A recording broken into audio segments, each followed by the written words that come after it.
Hello दोस्तों। Physical education एक theoretical subject है जिसे आपको याद करना ही होगा। एज ए फिजिकल टीचर मैं आपको उसी थ्योरी को आसानी से समझाने का प्रयास करूंगा। मैं उम्मीद करता हूं ये वीडियो आपकी कुछ मदद कर पाएगा। तो आइए शुरू करते हैं। प्लानिंग इन स्पोर्ट्स इस यूनिट का पहला टॉपिक है meaning and objective of planning. इसमें दो वर्ड है, पहला मीनिंग और दूसरा ऑब्जेक्टिव। आइए समझते हैं प्लानिंग का मतलब क्या है। Planning is an intellectual process of thinking in advance about setting of goals and making a strategy which are required to attain the goals efficiently.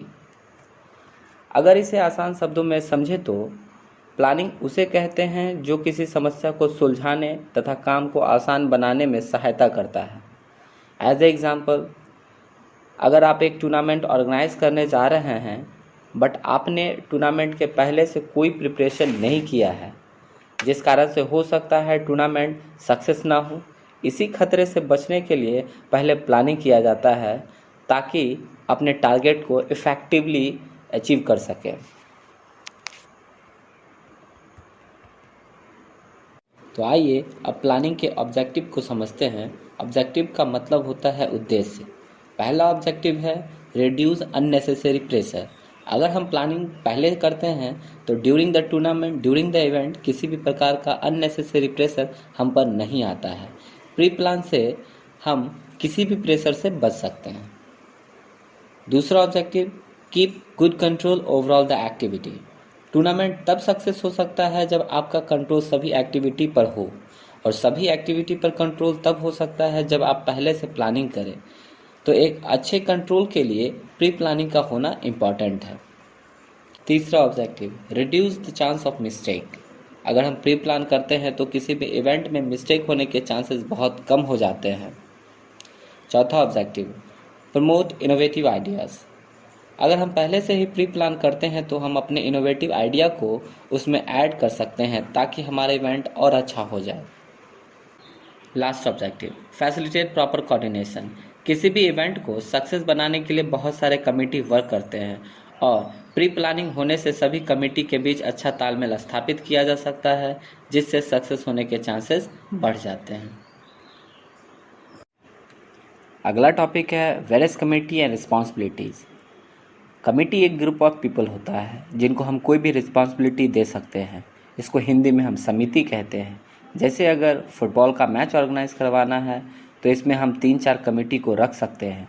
जैसे ट्रांसपोर्ट कमेटी, इस कमेटी का मेन उद्देश्य होता है टीम को स्पोर्ट्स इवेंट प्लेस तक लाने और ले जाने तक की सुविधा प्रदान करना। ग्राउंड इक्विपमेंट कमेटी, इस कमेटी का मेन काम होता है फील्ड को तैयार करना और उससे जुड़े सभी इक्विपमेंट का प्रबंध करना। कमेटी फॉर ऑफिशियल, इस कमेटी का मेन काम होता है referee, umpire, time keeper, records और जजों का सिलेक्शन करना। फर्स्ट एड कमेटी, इस कमेटी का मेन काम होता है खेलों के दौरान होने वाले सभी प्रकार के इंजरी को सही प्राथमिक सहायता प्रदान करना। इसके अलावा भी बहुत सारे कमेटी हो सकते हैं अकॉर्डिंग टू द इवेंट। अगर कमेटी की रिस्पॉन्सिबिलिटी की बात करें तो खेल के पहले, खेल के दौरान और खेल के बाद भी बहुत सारी होती हैं। जैसे खेल के पहले की जिम्मेदारी की अगर बात करें तो जैसे बजट तैयार करना, इवेंट का शेड्यूल तय करना, place, date and time decide करना। अगर खेल के दौरान की रिस्पॉन्सिबिलिटी की बात करें तो ओपनिंग सेरेमनी का अरेंजमेंट करना, इक्विपमेंट की जांच करते रहना, शेड्यूल के अनुसार ऑर्गेनाइज करना, इंजर्ड प्लेयर को फर्स्ट एड देना, प्रॉपर डिसिप्लिन मेंटेन करना। खेल के बाद की रिस्पॉन्सिबिलिटी की बात करें तो विनर को अवार्ड और सर्टिफिकेट देना, मीडिया को इन्फॉर्मेशन देना, चीफ गेस्ट और अदर्स को मोमेंटो देना। ये सारी जिम्मेदारी कमेटी की होती है। अगला टॉपिक है टूर्नामेंट। टूर्नामेंट किसे कहते हैं? A competition in which many players और teams play games against each other, that is called tournament. किसी प्रतियोगिता में जब बहुत सारे खिलाड़ी और टीम एक दूसरे के खिलाफ खेलते हैं उसे टूर्नामेंट कहते हैं। टूर्नामेंट 4 प्रकार के होते हैं। पहला नॉकआउट टूर्नामेंट, दूसरा लीग टूर्नामेंट जिसे राउंड रॉबिन टूर्नामेंट या फिर बर्गर सिस्टम टूर्नामेंट भी कहते हैं। तीसरा कॉम्बिनेशन टूर्नामेंट। चौथा चैलेंज टूर्नामेंट। आइए जानते हैं कि टूर्नामेंट का इंपॉर्टेंस क्या है। Development of sports skill. Tournament में पार्टिसिपेट करने से गेम्स के डिफरेंट स्किल डेवलप होते हैं, जिस कारण से गेम का लेवल और भी अच्छा हो जाता है। Publicity of sports. टूर्नामेंट की मदद से खेलों का प्रचार प्रसार अच्छे से होता है। Selection of players. टूर्नामेंट अच्छे खिलाड़ियों के सिलेक्शन में मदद करता है। खिलाड़ियों के परफॉर्मेंस के आधार पर सिलेक्शन आसान हो जाता है। Development of national and international integration. During the tournament एक खिलाड़ी दूसरे खिलाड़ी के काफ़ी नज़दीक आ जाता है उसकी क्वालिटी की वजह से, जिस कारण से अंतर्राष्ट्रीय स्तर पर एक देश का दूसरे देश से रिलेशन काफ़ी अच्छा हो जाता है। आइए अब जानते हैं नॉकआउट टूर्नामेंट के बारे में। In this type of tournament a team which is once defeated automatically gets eliminated from the tournament, that is called knockout tournament. जो टीम प्रतियोगिता में एक बार हार जाता है वह स्वतः ही टूर्नामेंट से बाहर हो जाता है, उसे ही नॉकआउट टूर्नामेंट कहते हैं। अधिकांश टूर्नामेंट नॉकआउट बेस्ड ही ऑर्गेनाइज किए जाते हैं, क्योंकि इसके बहुत सारे एडवांटेज होते हैं। जैसे नॉकआउट टूर्नामेंट कम खर्चीला होता है, इसमें कम समय लगता है, इसको ऑर्गेनाइज करने के लिए कम अधिकारियों की ज़रूरत होती है। कुछ डिसएडवांटेज भी होते हैं। फाइनल मैच में स्पेक्टेटर का इंटरेस्ट खत्म हो जाता है, क्योंकि कभी कभी फर्स्ट राउंड में अच्छी टीमें हार कर बाहर हो जाती हैं, क्योंकि उन्हें सेकेंड चांस नहीं मिलता, जिस कारण से खेल का रोमांच खत्म हो जाता है। नॉकआउट फिक्चर किस प्रकार से ड्रॉ किया जाता है, आइए सीखते हैं। फिक्चर ड्रॉ करने से पहले कुछ एसेंशियल बातें जो हमें पहले से पता होना चाहिए, जैसे कि total number of team, upper half किस प्रकार से निकाला जाता है, लोअर हाफ कैसे डिसाइड किया जाता है, total number of byes, upper byes, lower byes, total number of matches, उस टूर्नामेंट में कितने मैचेस होंगे, टोटल नंबर ऑफ मैच, एक टूर्नामेंट में कितने राउंड्स होंगे। ये कुछ एसेंशियल बातें हैं जो हमें पहले से पता होना चाहिए। तो आइए शुरू करते हैं पहले इसको निकालना। क्वेश्चन में आपको पहले से ही कितने टीम से वो दिया रहेगा। जैसे कि अभी हम मान के चल रहे हैं कि अपने पास 11 टीम है, अपने पास 11 टीम है, तो इसको किस प्रकार से सॉल्व करेंगे आइए देखते हैं। अपर हाफ कैसे निकाला जाता है। पहले तो 11 टीम है, हमने पहले लिख लिया इस प्रकार से। 11 टीम है, 1 2 3 4 5 6 7 8 9 10 11। उसके बाद अपर हाफ डिसाइड करना है। अपने पास तो यहाँ 11 टीम रहते हैं, हाफ हाफ डिवाइड करते हैं, तो किसी में 6 चला जाएगा, किसी में 5, बराबर तो ये हो नहीं रहा है, तो किस प्रकार से डिवाइड करेंगे। अपर हाफ निकालने का फॉर्मूला है total number of team plus 1/2। जैसा कि हम लोग जानते हैं कि अपने पास टोटल नंबर ऑफ टीम 11 है, 11 प्लस 1/2 इक्वल टू 6। तो सॉल्व कर लेते हैं। Lower half 11 minus 1/2 5। तो यहाँ से क्या करेंगे, सबसे पहले इसे डिवाइड करेंगे। ये डिवाइड हो गया, अपर हाफ में 6, लोअर हाफ में 5 टीम। अब अगर हम इसे ड्रॉ करने के लिए जाएंगे तो पता चलेगा कि कोई ना कोई एक टीम बच जाएगा। जैसे कि 1 को 2 से मैच करवाते हैं, 3 को 4 से करवाते हैं, 5 को 6 से करवाते हैं, यहाँ तक तो ठीक है। पर 7 को 8 से करवाएंगे, 9 को 10 से करवाएंगे, तो 11 का मैच किसके साथ होगा, ये यहाँ पे एक प्रॉब्लम है। तो इसी प्रॉब्लम को सॉल्व करने के लिए बाय दिया जाता है। बाय एक प्रकार का प्रिविलेज होता है, एक विशेष अधिकार होता है जो दिया जाता है टीम को। अब यहाँ पे टीमों की संख्या ऑड में है, जिसके लिए अब हमें बाय देना होगा। तो बाय निकालने का फॉर्मूला क्या कहता है, next highest power of 2 minus total number of team. Total number of team तो अपने पास 11 है, नेक्स्ट हाईएस्ट पावर ऑफ 2, किस चीज के आगे कौन सा पावर ऑफ 2, किसके आगे नेक्स्ट? तो यहाँ पर जैसा कि हम लोगों को पता है कि अपने पास 11 टीम है, तो इसके आगे का जो भी हाईएस्ट पावर होगा, पावर ऑफ 2 जो भी होगा, जैसे कि हाईएस्ट ऑफ पावर अगर बात करें तो 11 के आगे हाईएस्ट नंबर ऑफ पावर क्या होगा? 2, 4, 8, 16।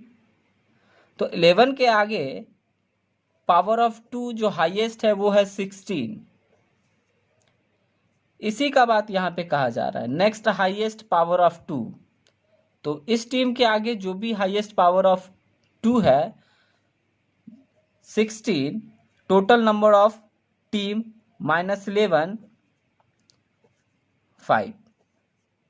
तो टोटल नंबर ऑफ बाइट निकालने का फॉर्मूला है next highest power of 2 minus total number of team, 16 - 11 = 5।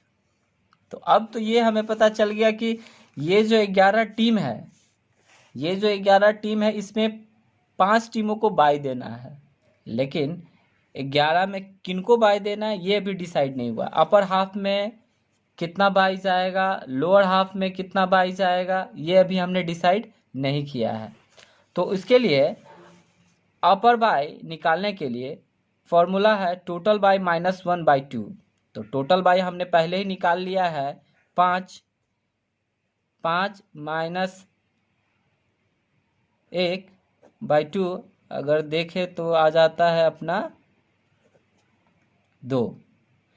Lower bye निकालते हैं टोटल बाय 5 + 1/2 = 3।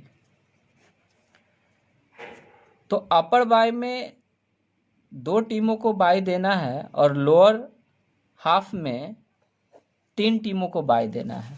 कि टोटल नंबर ऑफ मैचेस कितने होंगे इस टूर्नामेंट में? फॉर्मूला है टोटल नंबर ऑफ टीम -1। तो टोटल नंबर ऑफ टीम अपने पास 11 है, -1 = 10।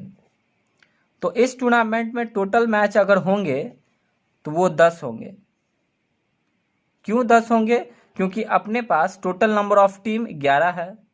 अगर वहीं पे 15 होता तो उसमें एक कम हो जाता, 14 मैच होता। ये नॉकआउट टूर्नामेंट के बारे में है, टोटल नंबर ऑफ मैच निकालने का फॉर्मूला। अब टोटल नंबर ऑफ राउंड्स कितना होगा? Total number of rounds = next highest power of 2। जैसे कि अपने पास 11 टीम है, तो 11 टीम पावर ऑफ 2 में कहाँ आता है? 2, 4, 8, 16। First round, second round, third round, fourth round, इसके आगे भी जितने पावर ऑफ 2 आते हैं 32, ये फिफ्थ राउंड में कैलकुलेट होगा। फिफ्थ राउंड में अभी जैसे अगर अपने पास टीमों की संख्या 2 है तो वो फर्स्ट राउंड तक मैच जाएगा। वहीं अगर 2 से ज़्यादा है और 4 से कम है तो वो सेकेंड राउंड में जाएगा। वहीं 4 से ज़्यादा है और 8 से कम है तो वो थर्ड राउंड तक मैच जाएगा।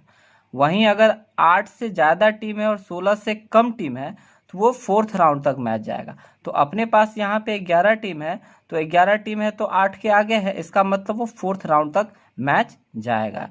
इसका मतलब टोटल नंबर ऑफ राउंड्स कितना होगा? 4 राउंड्स। आइए अब जानते हैं कि बाय कैसे देते हैं। जैसा कि हमने पहले ही निकाल लिया कि टोटल नंबर ऑफ बाय 5 है, अपर हाफ में 2 बाय देना है और लोअर हाफ में 3 टीमों को बाय देना है। तो कैसे बाय देते हैं इसको यहाँ ध्यान से देखेंगे। हमेशा याद रखिए, बाय देने का सिंपल सा तरीका है। जब कभी बाय देना हो तो सबसे पहले लोअर हाफ के लोअर को बाय देते हैं। पहला एक बाय हमने यहाँ दिया, मैं B1 कर देता हूँ आपके समझने के लिए। B1 लोअर हाफ के लोअर को और अपर हाफ के अपर को B2। P2 लिखना जरूरी नहीं, आप B भी लिख सकते हैं सिंपली। जब हमने पहला नीचे दिया, फिर ऊपर दिया, फिर जब शुरुआत करेंगे तो लोअर हाफ के अपर से, B3, फिर अपर हाफ के लोअर से, ये 4 हमने बाय दिया। अब फिर जब हम शुरुआत करेंगे तो फिर लोअर हाफ के लोअर से शुरू करेंगे, B5। तो जैसा कि हम लोग जानते हैं हम लोगों को सिर्फ 5 ही बाय देना है, तो बाय हमने दे दिया लोअर हाफ के लोअर को, अपर हाफ के अपर को, फिर लोअर हाफ के अपर को, फिर अपर हाफ के लोअर को, फिर उसी तरीके से लोअर हाफ के लोअर से हमने शुरू किया, लेकिन 5 तक ही बाय देना था, यहाँ खत्म हो गया। हमेशा याद रखें बाय जिसको भी देंगे वो फर्स्ट राउंड में मैच नहीं खेलेगा। तो फर्स्ट राउंड में मैच किसका होगा? 2 का 3 के साथ होगा, 4 का 5 के साथ होगा, 7 का 8 के साथ होगा। अब इससे जो भी टीम जीतती है वो आगे राउंड में जाएगी, नेक्स्ट राउंड में जाएगी। अब नेक्स्ट राउंड में जिनको बाय मिला है उनके साथ मैच होगा। तो इससे जो भी टीम आगे बढ़े, मान लीजिए हमने यहाँ टीम नंबर 2 जीत के आगे बढ़ता है, यहाँ से टीम नंबर 4 आगे बढ़ता है, अब इसका बाय के साथ मैच होगा। इस 8 और 9 में 8 जीत कर आगे बढ़ता है, ये तो दोनों बाय है, तो ये यहाँ आता है। ये हो गया सेकेंड राउंड हो गया। अब यहाँ से कोई भी टीम जीते, जो भी टीम जीतते हैं वो थर्ड राउंड में जाएगा। अब इससे जो जीते वो थर्ड राउंड में जाएगा। मान लीजिए यहाँ से हमने फिर टीम नंबर 2 को विनर किया, आगे बढ़ा, इधर टीम नंबर 4 आगे बढ़ता है, 6 लूज कर जाता है। यहाँ पे कोई भी टीम 1 जीत के आगे बढ़ती है इधर से, यहाँ पे टीम नंबर 10, यहाँ पे टीम नंबर 8 ही जीत के आगे बढ़ता है। फिर ये हो गया थर्ड राउंड हो गया। अब इस थर्ड राउंड में जो जीत के जाएगा वो फाइनल में जाएगा, फोर्थ राउंड। ये हो गया फोर्थ राउंड हो गया। तो फोर्थ राउंड में जो भी जीतता है, टीम नंबर 2 यहाँ से टीम नंबर 8 अगर जीत के आगे बढ़ा, यहाँ फाइनल, जो भी होगा वो विनर हो जाएगा। तो ये हमने जाना किस प्रकार से एक फिक्चर ड्रॉ किया जाता है। हमेशा याद रखिए कभी भी फिक्चर ड्रॉ करने चाहिए तो सबसे पहले इन्फॉर्मेशन, जो भी इन्फॉर्मेशन है सबसे पहले उसको निकाल लीजिए, उसके बाद ही फिक्चर ड्रॉ कीजिए। मैंने अक्सर देखा है जब मैं कॉपी चेक करने के लिए जाता हूँ तो कई बार विद्यार्थी ये गलती कर देते हैं कि वो पहले फिक्चर ड्रॉ करते हैं बाद में इन्फॉर्मेशन देते हैं। ऐसा नहीं करना चाहिए। हालांकि मार्क्स आपके कटने नहीं जा रहे हैं, लेकिन ये गलत तरीका है। आइए इसको एक और फिक्चर ड्रॉ करके समझने का।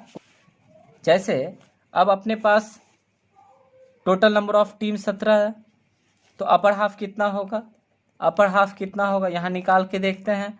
अपर हाफ कितना होगा? अपर हाफ 9 हो गया। लोअर हाफ कितना होगा? 17 अपने पास टीम है, 1/2। यहाँ पर कितना हो जाएगा?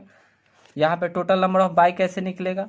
टोटल नंबर, अब यहाँ जैसे ही पहले डिसाइड हो गया कि अपर हाफ में 9 टीम को रखना है और लोअर हाफ में 8 टीम को, तो पहले टीम डिवाइड कर देते हैं। टीम डिवाइड कर दिया हमने। अब यहाँ पे निकालने का प्रयास करते हैं टोटल नंबर ऑफ बाई।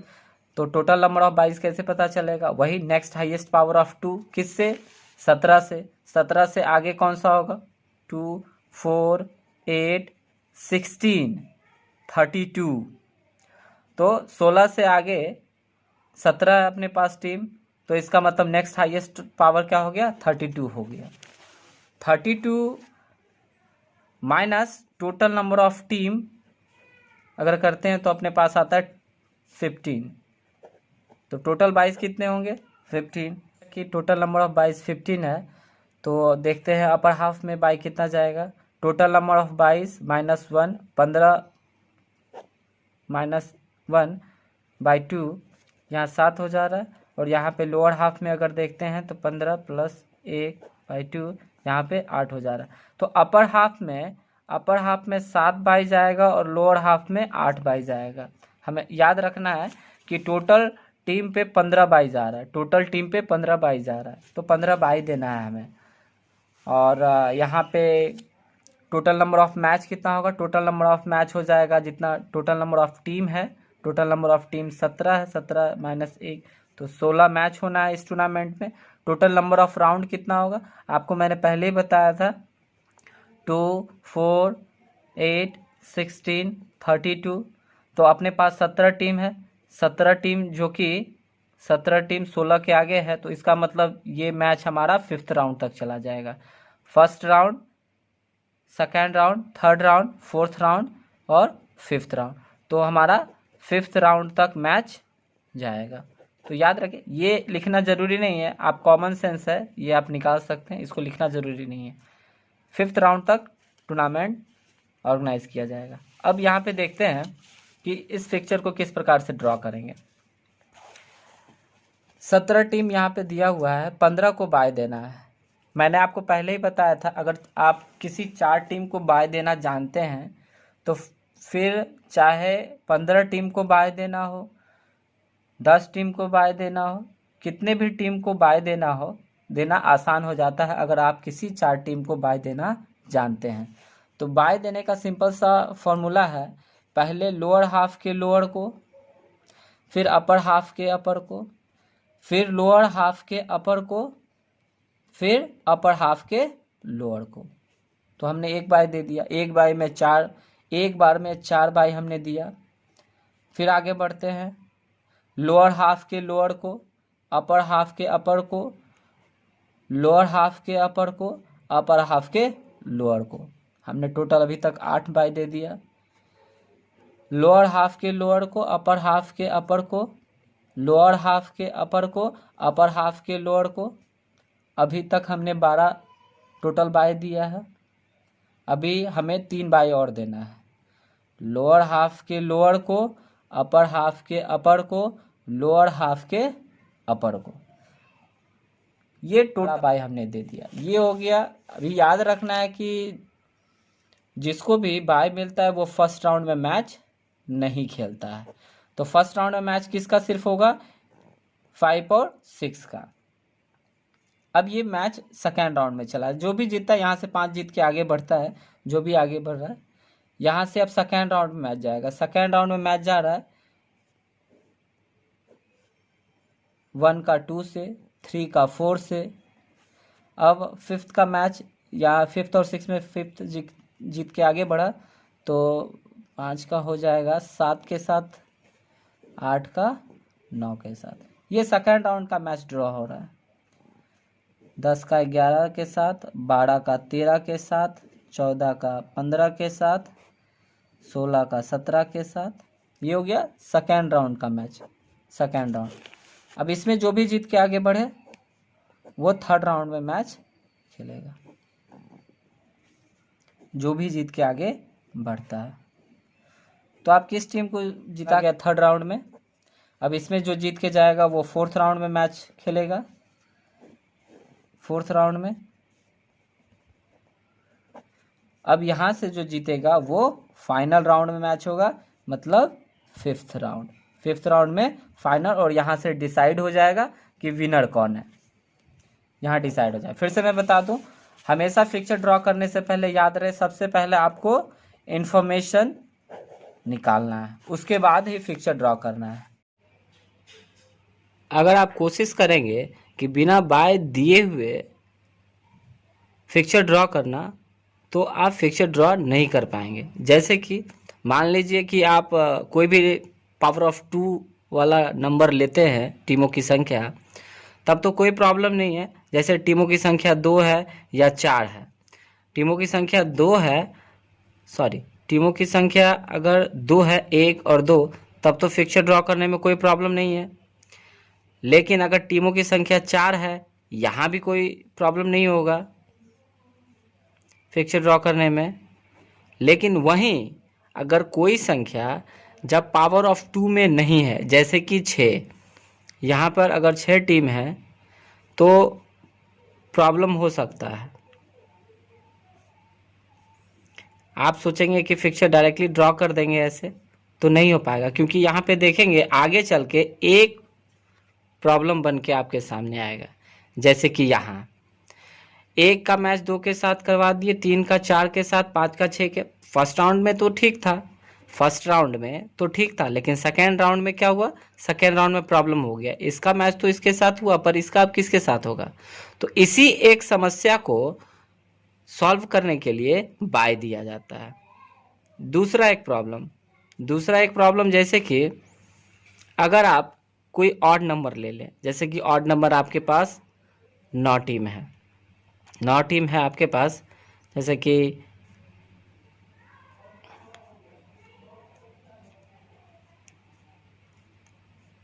यहाँ भी अगर आप सोचेंगे कि डायरेक्टली मैच करवा दे 1 के 2 के साथ,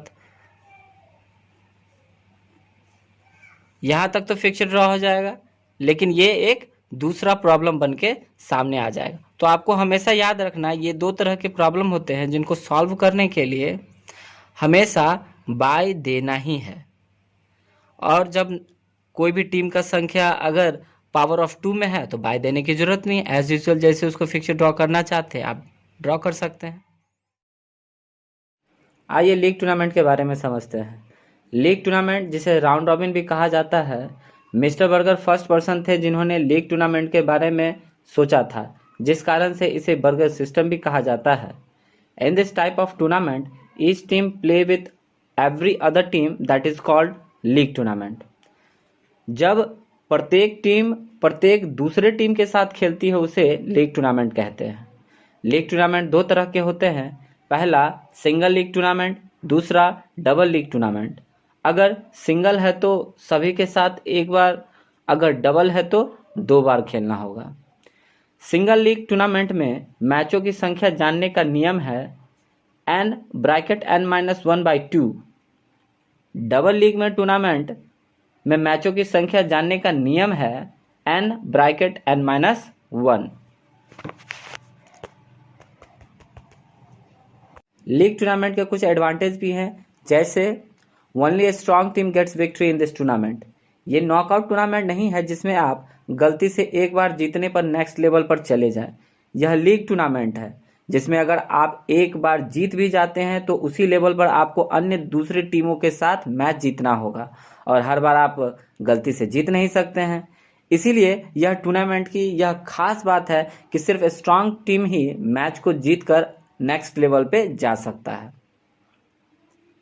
मैक्सिमम अपॉर्चुनिटी, सभी टीमों को परफॉर्मेंस दिखाने का मैक्सिमम चांस मिलता है। वहीं नॉकआउट में तो एक बार हारने पे टूर्नामेंट से बाहर कर दिया जाता है। कुछ डिसएडवांटेज भी हैं, जैसे इट्स रिक्वायर मोर टाइम, इसे ऑर्गेनाइज करने के लिए अधिक समय चाहिए।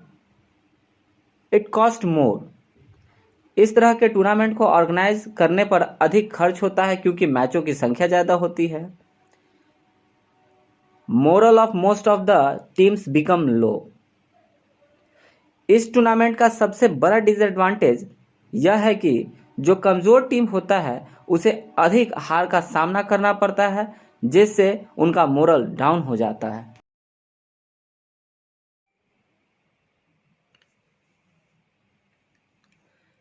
आइए लीग टूर्नामेंट का फिक्सर ड्रॉ करना सीखते हैं। जैसा कि आप लोग जानते हैं, लीग टूर्नामेंट में प्रत्येक टीम को प्रत्येक दूसरे टीम के साथ खेलना पड़ता है।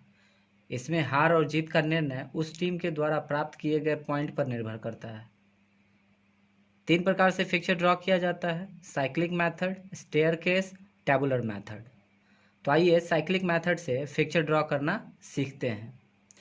फिक्सर ड्रॉ करने से पहले कुछ एसेंशियल पॉइंट है जो हमें पहले से पता होना चाहिए, जैसे कि total number of matches, total number of rounds, ये पहले से हमें पता होना चाहिए।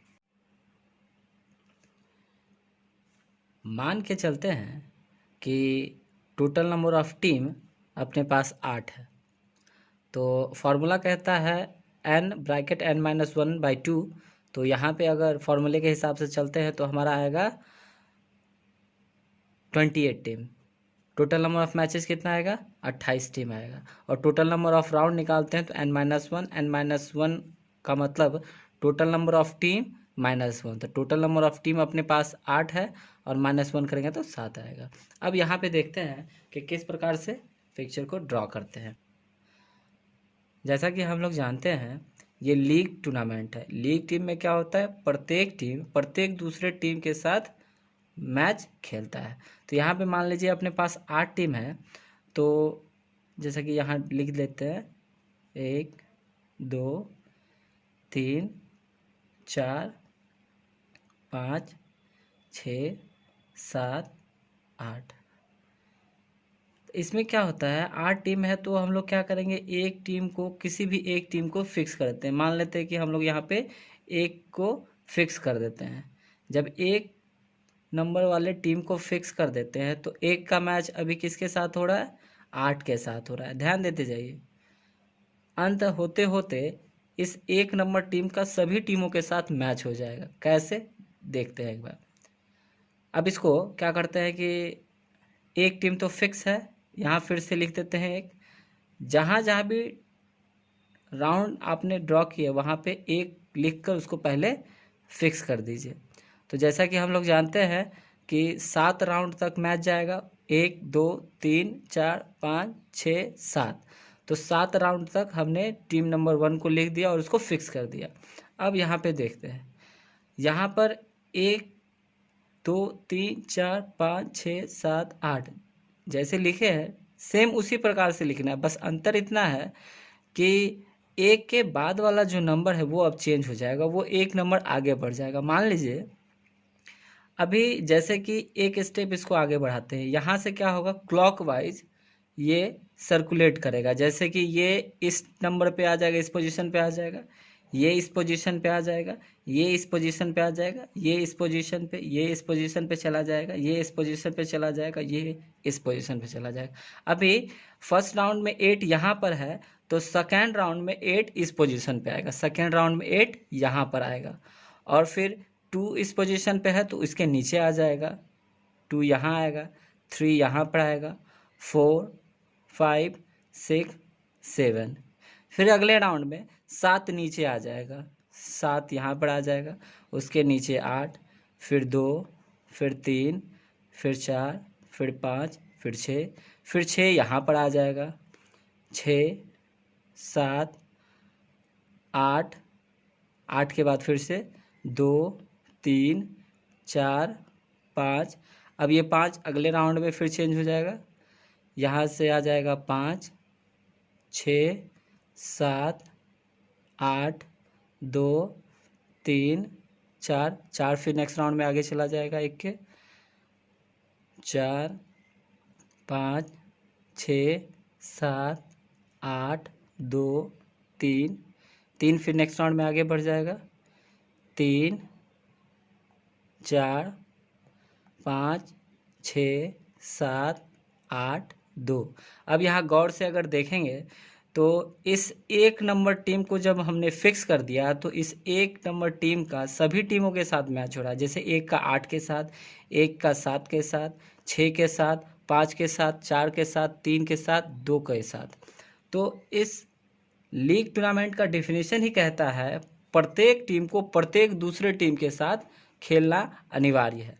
तो यहाँ इस प्रकार से इस साइक्लिक मेथड से हम फिक्चर ड्रॉ करते हैं, और फिक्चर ड्रॉ करते समय हमेशा ध्यान रखना है, फिक्चर ड्रॉ करते समय हमेशा एक बात का ध्यान रखना है कि किसी भी एक टीम को फिक्स करना अनिवार्य है। बिना फिक्स किए हुए आप इस फिक्चर को ड्रॉ नहीं कर सकते हैं। अब दूसरा सवाल, जैसे कि अभी अपने पास टोटल नंबर ऑफ टीम 8 था, टोटल नंबर ऑफ टीम 8 था, तब हम लोगों ने इस प्रकार से टेबल को ड्रॉ कर लिया। लेकिन अगर अपने पास कोई ऑड नंबर होता, ऑड नंबर, जैसे कि मान के चलते हैं 5, अपने पास अभी टोटल नंबर ऑफ टीम 5 है, ऑड है, तब यहाँ कैसे ड्रॉ करेंगे? यहाँ सिंपल सा है, बस अंतर इतना है कि इस ऑड को इवन में बदल देना है। अब इवन में कैसे बदलेंगे, तो सिंपल सा एक बाई दे देना है। जैसे कि कैसे फिक्चर ड्रॉ करना है मैं दिखाता हूँ। जैसे कि अपने पास अब ऑड नंबर वाला टीम है 5, तो इसको कैसे ड्रॉ करेंगे, यहाँ ध्यान से देखेंगे। अभी यहाँ पे टोटल नंबर ऑफ राउंड कितना हो जाएगा, टोटल नंबर ऑफ राउंड हो जाएगा 5 - 1/4, तो 4 राउंड तक मैच जाएगा, 4 राउंड तक मैच जाएगा। फर्स्ट, सेकेंड, थर्ड और ये फोर्थ राउंड तक मैच जाएगा। अभी यहाँ ध्यान देंगे, अभी जैसे कि अब टोटल नंबर ऑफ मैचेस कितना होगा, टोटल नंबर ऑफ मैच हो जाएगा यहाँ पे फॉर्मूले के हिसाब से 5 ब्रैकेट 5 माइनस 1/2 टोटल यहाँ पर हो जाएगा 10। 10 मैचेस टोटल होने। अभी यहाँ ध्यान से देखेंगे कि फर्स्ट राउंड में बस ऑड को इवन में बदल देना है, उसके लिए एक बाई दे देना है। मान लीजिए यहाँ पर एक हम बाई दे देते हैं, बाई राइट साइड में, और बाई को देके फिक्स कर देना है, बाई को देकर फिक्स कर देना है। उसके बाद 5 टीम है, 1 2 3 4 5। सेम चीज़ आगे भी करना है, बाई को फिक्स रखना है, बाईस को फिक्स रखना है। क्या करें, अब इसको 5 को आगे की ओर क्लॉकवाइज बढ़ाएंगे, 5 यहाँ आ जाएगा, 1 2 3 4। अगले राउंड में सेम वही होगा, ये आगे चला जाएगा, बाई फिक्स है, बाई यहाँ भी फिक्स रख दो, 4 आगे चला जाएगा, यहाँ पे 5 हो गया, सॉरी यहाँ पे 4 हो गया, 4 यहाँ पे 5, यहाँ पर 1, यहाँ पर 2, यहाँ पर 3, फिर यहाँ पर 3 आगे चला जाएगा, 3 4 5 1 2। तो इस प्रकार से बस ऑड नंबर को इवन में बदल देना है और इस प्रकार से फिक्चर को ड्रॉ कर देना है। आइए लीग टूर्नामेंट के स्टेयरकेस मेथड से फिक्चर को ड्रॉ करने का प्रयास करते हैं। इसमें सेम मेथड रहेगा जैसा कि साइक्लिक मेथड में था। टोटल नंबर ऑफ मैच निकालने का नियम, टोटल नंबर ऑफ राउंड्स निकालने का नियम सेम रहेगा। बस इसमें ध्यान एक ही बात देना है कि जो टीम फर्स्ट राउंड में सभी टीमों के साथ मैच खेलेगा वो अगले राउंड में मैच नहीं खेलेगा। जैसा कि मैं अभी फिक्चर ड्रॉ करके दिखाता हूँ। जैसा कि अभी अपने पास 9 टीम है, जैसा कि अपने पास 9 टीम है, तो फॉर्मूले के हिसाब से हो जाएगा 36 matches. Total number of rounds कितना हो जाएगा, 9 टीम था, एक कम कर देंगे तो 8 राउंड तक मैच जाएगा, 8 राउंड तक मैच जाएगा स्टेयरकेस मेथड में। अभी देखते हैं कैसे फिक्चर ड्रॉ करते हैं। बस इतना ध्यान रखना है 36 मैच होना है टोटल और 8 राउंड तक मैच जाना है। जैसे कि 9 टीम है अपने पास, मान लीजिए एक टीम है यहाँ पे, टीम नंबर 1, इसको फिक्स कर देते हैं, एक को फिक्स कर देते हैं, इसका मैच 2 के साथ करवा देते हैं, 3 के साथ, 4 के साथ, 5 6 7 8 9। सेम प्रोसेस है। अब जब टीम नंबर 1 सभी के साथ खेल लिया है तो अगले राउंड में ये किसी के साथ नहीं खेलेगा। अब एक स्टेप छोड़ के यहाँ पे लिखिए, टीम नंबर 2 को फिक्स कीजिए और 3 के साथ इसका मैच, 4 के साथ, 5 के साथ, उसी प्रकार आगे।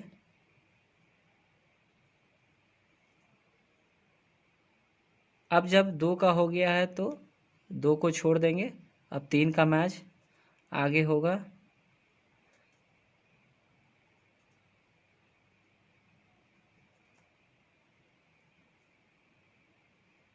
तीन का हो गया, अब 4 का होगा सभी के साथ,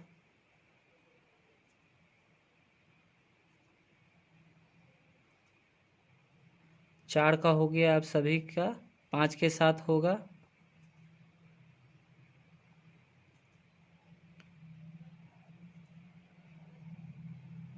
बस ध्यान देना है कि जो टीम एक बार खेल लिया उसका अगले राउंड में मैच नहीं होना चाहिए। अब यहाँ पे 6 का 7 के साथ, 6 का 8 के साथ, 6 का 9 के साथ, अब यहाँ 7 का होगा, 7 का 8 के साथ, 7 का 9 के साथ, अब यहाँ पे 8 का सिर्फ 9 के साथ। अभी गौर से देखेंगे तो इसका शेप जो है एक सीढ़ी नुमा आकार बन चुका है। स्टेयरकेस मेथड इसी कारण से इसे कहा जाता है। गौर से अभी अगर इसे काउंट करेंगे तो पता चलेगा कि टोटल नंबर ऑफ राउंड जो हमने जिस फार्मूला से निकाला था, 8 राउंड होना था मैच, यहाँ पे फर्स्ट राउंड हो गया, first, second, third, fourth, fifth, 6, 7, 8, 8 round तक अपना मैच होना था, जो कि यहाँ पे हो गया है। सिंपल सा तरीका है, इसमें ऑड इवन का कोई लफड़ा नहीं है। आप सिंपली इस तरीके से ड्रॉ कर सकते हैं। आइए कॉम्बिनेशन टूर्नामेंट को समझते हैं। Combination tournament are conducted when the matches are to played on group basis और जोनल बेसिस। इस तरह के टूर्नामेंट प्रतिभागी टीमों की संख्या और उस क्षेत्र तथा दूरी जहां से भाग लेने हेतु आ रहे हैं पर निर्भर करता है। एज एग्जाम्पल, नेशनल लेवल के टूर्नामेंट में सभी स्टेट के खिलाड़ियों का एक स्थान पर पहुंच पाना पॉसिबल नहीं होता। इसी प्रकार के ट्रबल से बचने के लिए मिनिमम 4 जोन बनाए जा सकते हैं और सभी जोन में according to the number of team और टाइम पर लीग या नॉकआउट टूर्नामेंट ऑर्गेनाइज किए जा सकते हैं। उसके बाद नेशनल लेवल पर नॉकआउट या लीग टूर्नामेंट ऑर्गेनाइज किए जा सकते हैं। Generally combination tournament mix type होते हैं, जैसे knockout cum knockout, league cum league, knockout cum league, league cum knockout. Combination tournament उस समय ऑर्गेनाइज करवाया जाता है जब मैच को ग्रुप और जोन के आधार पर खेला जाना है, और मैच को ग्रुप और जोन के आधार पर तब ऑर्गेनाइज किया जाता है जब खिलाड़ियों की संख्या ज़्यादा हो या फिर खिलाड़ियों को उस खेल के स्थान पर पहुंचने में कोई असुविधा हो। और इसी असुविधा को दूर करने के लिए कॉम्बिनेशन टूर्नामेंट ऑर्गेनाइज करवाया जाता है। जैसे कि मान लीजिए एक नेशनल लेवल पे टूर्नामेंट ऑर्गेनाइज करवाना है। सभी स्टेट के खिलाड़ियों को दिल्ली में पहुंचने में बहुत समस्या हो सकती है, क्योंकि नेशनल लेवल का मैच है, दिल्ली में ऑर्गेनाइज करवाया गया है, तो सभी स्टेट के खिलाड़ी आएंगे। सभी स्टेट से बहुत सारे खिलाड़ियों को आने में उस प्लेस पर बहुत असुविधा हो सकती है। इसी असुविधा को दूर करने के लिए स्टेट लेवल पे एक ग्रुप डिवाइड कर दिया जाएगा या फिर एक जोन बना दिया जाएगा। जैसे कि एक स्टेट यहाँ समझ लेते हैं, जोन ए, जोन बी, इसको स्टेट समझ के चलते हैं। तो ग्रुप या जोन जैसे ही बना दिया गया तो इस जोन में जितने भी प्लेयर होंगे उनका मैच ऑर्गेनाइज करवाया जाएगा। जैसा कि नाम है नॉकआउट कम नॉकआउट, तो नॉकआउट बेस्ड मैच ऑर्गेनाइज करवाया जाएगा इस जोन में। जो भी विनर हो फिर इस जोन में मैच ऑर्गेनाइज करवाया जाएगा नॉकआउट बेस्ड, फिर इस जोन में करवाया जाएगा, फिर इस जोन में। अब इस जोन से जो भी प्लेयर जीत के आते हैं वो सीधे जो नेशनल लेवल का प्लेस तैयार किया गया है दिल्ली, वहाँ पे सिर्फ इन्हीं प्लेयरों का मैच ऑर्गेनाइज करवाया जाएगा, वो भी नॉकआउट बेस्ड। और यहाँ पे डिसीजन होगा कि knockout cum knockout tournament, combination tournament जो ऑर्गेनाइज करवाया गया है उसका विनर कौन है। तो नाम से ही क्लियर हो जाता है नॉकआउट कम नॉकआउट। तो स्टेट लेवल या ग्रुप लेवल पे, जोन लेवल पे भी नॉकआउट बेस्ड पर फिक्चर ड्रॉ किया जाएगा और इंटर ग्रुप पर भी नॉकआउट बेस्ड फिक्चर ड्रॉ किया जाएगा। वहीं पे अगर मान लीजिए ये कॉम्बिनेशन टूर्नामेंट अगर लीग कम लीग के आधार पर खेला जाना है या ऑर्गेनाइज किया जाना है, तब क्या होगा, स्टेट लेवल पे लीग मेथड से फिक्चर को ड्रॉ किया जाएगा, मैच को ऑर्गेनाइज करवाया जाएगा, और इंटर ग्रुप पर भी लीग मेथड से फिक्चर को ड्रॉ किया जाएगा। वही नॉकआउट कम लीग मेथड से जब फिक्चर ड्रॉ किया जाएगा तो सबसे स्टेट लेवल पे सबसे पहले नॉकआउट बेस्ड पर किया जाएगा और इंटर ग्रुप पर लीग मेथड से फिक्चर को ड्रॉ किया जाएगा। वहीं पे अगर लीग कम नॉकआउट बेस्ड पर अगर ऑर्गेनाइज किया जाना है, कॉम्बिनेशन मेथड से अगर खेल को ऑर्गेनाइज किया जाना है, तो सबसे पहले स्टेट लेवल पे लीग फिक्चर को ड्रॉ किया जाएगा, लीग मेथड के हिसाब से मैच को ऑर्गेनाइज किया जाएगा, फिर उसके बाद फाइनल लेवल पे नॉकआउट फिक्चर को ड्रॉ करके नॉकआउट के हिसाब से नॉकआउट बेस्ड पर टूर्नामेंट को ऑर्गेनाइज किया जाएगा। इसी मेथड को कॉम्बिनेशन टूर्नामेंट बोलते हैं। अगला टॉपिक है इंट्रामुरल्स और एक्स्ट्रामुरल। पहले इंट्रामुरल को समझते हैं। डिफिनेशन कहता है the activity which are perform within the walls और within the campus of an institutions are called intramurals. Intramural Latin के दो शब्द इंट्रा और मुरालिस से बना है। इंट्रा का अर्थ होता है अंदर, मुरालिस का अर्थ होता है दीवार। वैसी गतिविधियां जो चार दीवारी या कैंपस के अंदर खेली जाती हैं उसे इंट्रामुरल कहते हैं। इसमें कोई बाहरी विद्यार्थी पार्टिसिपेट नहीं कर सकता है। अब इसके महत्व को समझते हैं। फिजिकल, मेंटल, सोशल और इमोशनल डेवलपमेंट के लिए इंट्रामुरल बहुत इंपॉर्टेंट है। बच्चों के स्वास्थ्य के विकास के लिए इंपॉर्टेंट है। Refresh the children and make them agile.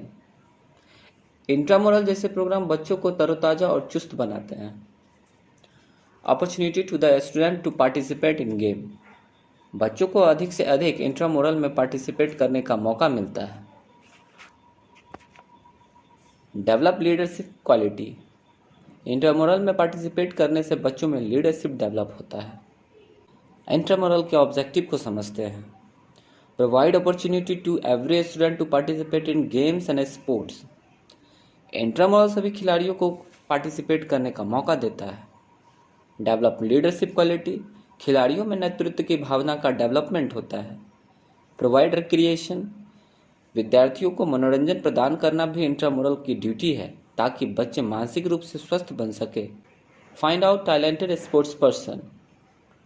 Intramural competition में टैलेंटेड स्पोर्ट्स पर्सन का पता लगाने में मदद मिलता है क्योंकि ऐसे कंपटीशन में सभी स्टूडेंट पार्टिसिपेट करते हैं। Provide opportunity to develop personality. Intramural में पार्टिसिपेट करने से physical, mental, social and emotional develop होने के कई चांस होते हैं।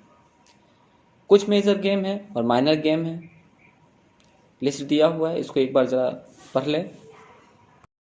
आइए अब एक्स्ट्रा मोरल को समझते हैं। डेफिनेशन कहता है the activity which are perform outside the walls और outside the campus of an institution are called extramural. Extramural Latin के दो शब्द एक्स्ट्रा और मोरालिस से बना है। एक्स्ट्रा का अर्थ होता है बाहरी और मोरालिस का अर्थ होता है दीवार। वैसी गतिविधियां जो चार दीवारी के बाहर और कैंपस के बाहर खेली जाती हैं एक्स्ट्रा मोरल कहते हैं। इसमें दो या दो से अधिक विद्यालयों के विद्यार्थी पार्टिसिपेट कर सकते हैं। अब इसके महत्व को समझते हैं। Provide opportunity to school to show their sports. Extramural competition में स्कूल को अपनी खेल क्षमता के प्रदर्शन का मौका मिलता है जिससे कि स्कूल का स्टैंडर्ड डेवलप होता है। Enhance the standard of A sports person. Extra moral competition के कारण खेल प्रदर्शन में बढ़ोतरी होती है, विशेषकर हारने वाले टीमें या हारने वाले स्कूल अगले वर्ष ऑर्गेनाइज होने वाले एक्स्ट्रा मोरल में अपने परफॉर्मेंस को बेहतर कर सकते हैं।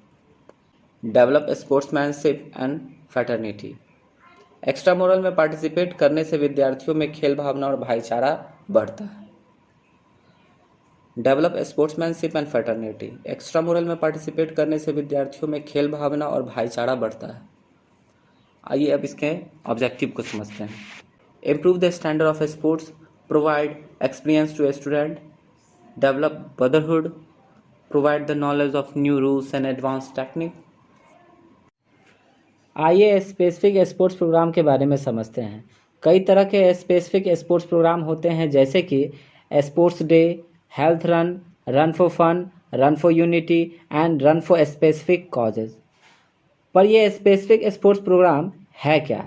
Specific sports program are such program of sports which are not usually related to competition, but these programs have various objectives such as creating awareness among people regarding unity, health and diseases like AIDS and swine flu, and raising fund for charitable institution.